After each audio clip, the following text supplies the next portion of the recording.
having seen that people are not so different from each other, whether they are located in US or they are in Turkey, did the trip reinforce your hopes about establishing world peace in the future? One can only hope. We work towards it, especially as an educator and a philosopher. It's part of my own mission, if you will, to try to beat down the barriers that ignorance, in particular, seems to be all too capable of producing. And I think that it is a genuine and important mission that the IED is engaged in terms of trying to open the lines of communication. I mean, the dialogue itself, dialogos, meaning an exchange of reasons, from a philosophical sense, that it has got to be the point of departure. We've got to understand each other. And it's not just academic understanding or something out of books. It is something that is a product of experience itself.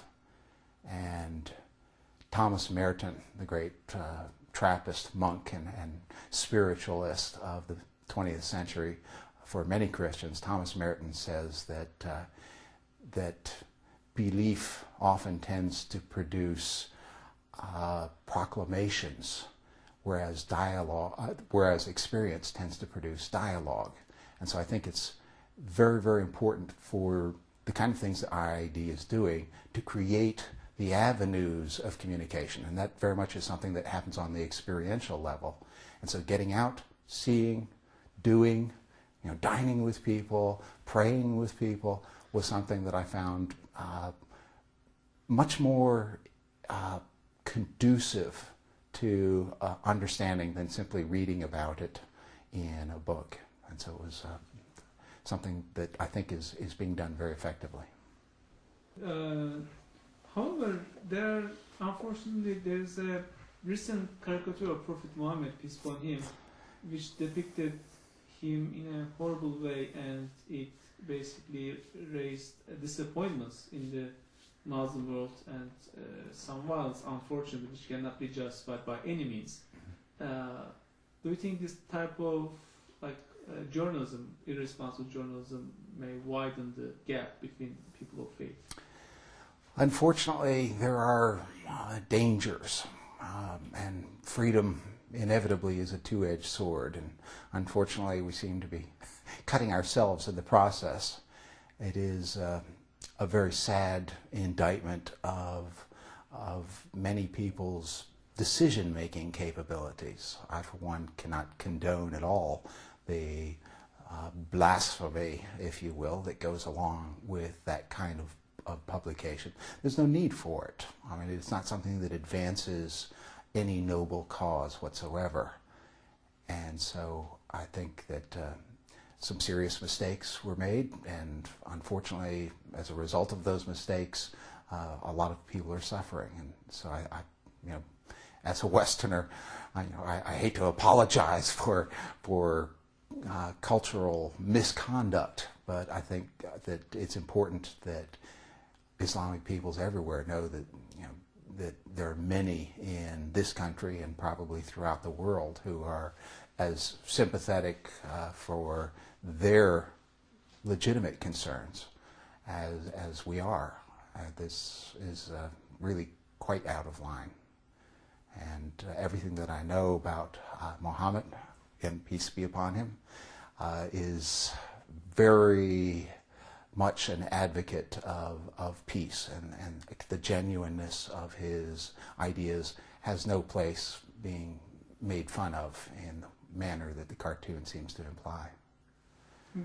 How would you describe Prophet Muhammad in your own words, which contradicts with the caricatures that you see?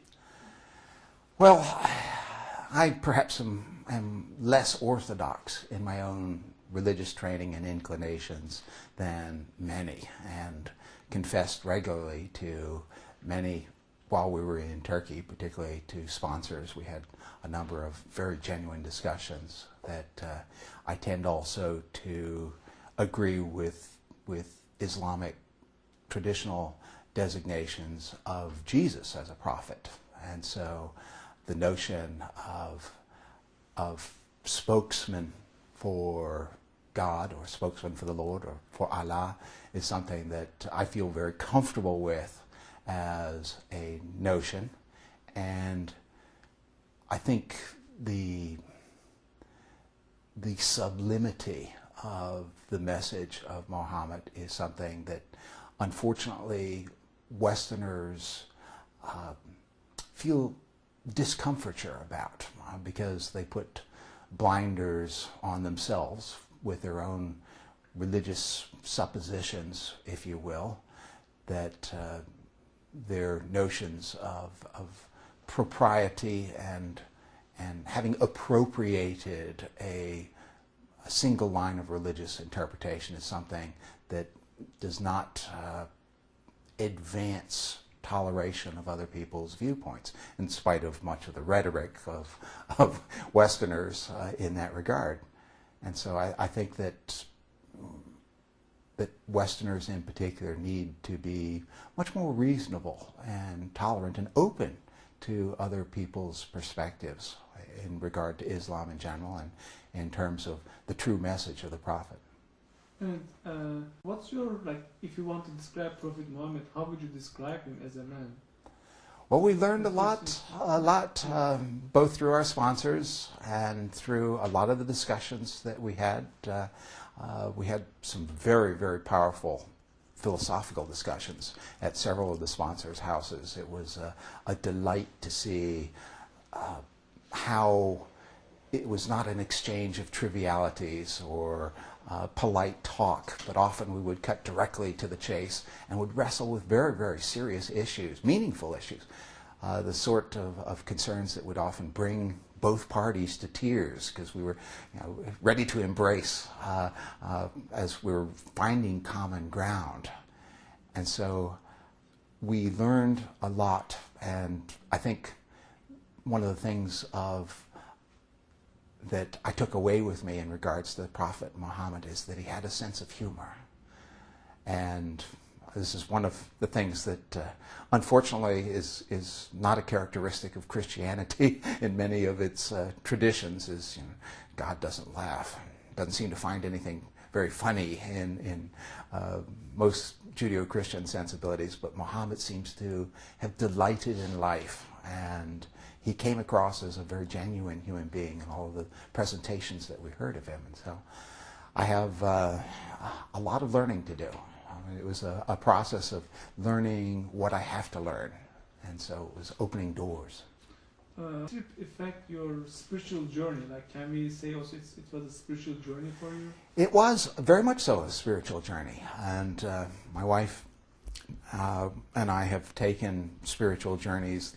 We have followed the path of the pilgrimage route all the way to Santiago de Compostela, and have participated in many rituals in Western European practices in terms of church traditions. But this was kind of expanding the parameters of spirituality on the one hand, and literally the physical journey itself, going to places that you never in your wildest dreams thought you were going to get to see. In particular, going to a place like Haran or to Urfa was something that one can even imagine doing. And so this was a very, very uplifting experience in terms of seeing a different part of life itself. And so it was very, very satisfying. And personally, we can't wait to go back.